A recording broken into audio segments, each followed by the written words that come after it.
यानंतर आपल्या जय जय जय जय जय भवानी, जय जय जय जय जय शिवाजी, जय जय जय जय जय शिवाजी, जय जय जय जय जय भवानी, छत्रपती संभाजी महाराज की हर हर महादेव। अतिशय आपल्या भारतासाठी खूप आनंदाचा क्षण आपण गेल्या 2 दिवसापासून बघतोय आणि खरोखर खास करून महाराष्ट्रात आणि छत्रपती शिवरायांनी जे राज्य केलं हे 12 गडकिल्ले आज वर्ल्ड हेरिटेज साइट मध्ये त्याची नोंद युनेस्कोने करायची म्हणजे ही काही साधी गोष्ट नाहीये। म्हणजे आता महाराष्ट्राचं आणि रायगडचं महत्त्व हे जगाच्या नकाशावर गेलेलं आहे, ऑलरेडी पहिले केलंय, परंतु आता याची दखल प्रत्यक्ष घेतली जाणार आहे हे देखील आपल्याला याच्यावरून समजतंय। मी नक्कीच सांगेन की जो आनंद आज शिवप्रेमी आणि सगळेच भारतीय आज सगळीकडे करतायत त्याचाच एक भाग आम्ही पनवेलमध्ये आज आनंदोत्सव आणि विजयोत्सव साजरा करतोय। कारण भारतीय जनता पार्टी आणि जैन मंदिर चॅरिटेबल संस्थेच्या मार्फत हे आम्ही जरी कार्यक्रम करत असलो तरी आज समस्त शिवप्रेमी आणि शिवभक्तांचा हा विजय असं मला म्हणावं लागेल।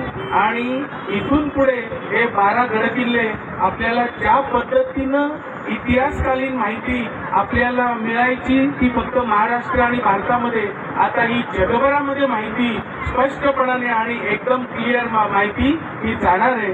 आणि हे गडकिल्ले आता जे 12 आहेत इथे आजूबाजूला जी गावं आहेत यांचा देखील विकास व्हायला आता कोणी थांबू शकत नाही आणि याला निधी जागतिक पातळीवरचा निधी हा आता आपल्या 12 गडकिल्ल्यांना मिळणार आहे।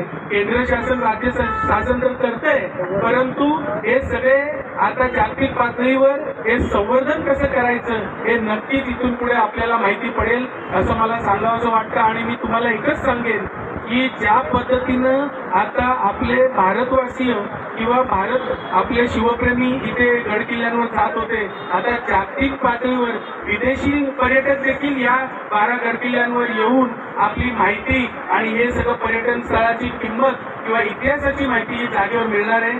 तर पुन्हा एकदा मी मनापासून सर्वांचंच अभिनंदन करतो आणि आदरणीय देशाचे पंतप्रधान नरेंद्रजी मोदी साहेब, आदरणीय महाराष्ट्राचे मुख्यमंत्री देवेंद्रजी फडणवीस साहेब या सगळ्यांचंच मनापासून कौतुक करतो की आपण हे जे काम चालवलेलं आहे या कामाची ही पोचपावती आहे असं म्हणावं लागेल। पुन्हा एकदा सर्वांचं मनापासून कौतुक।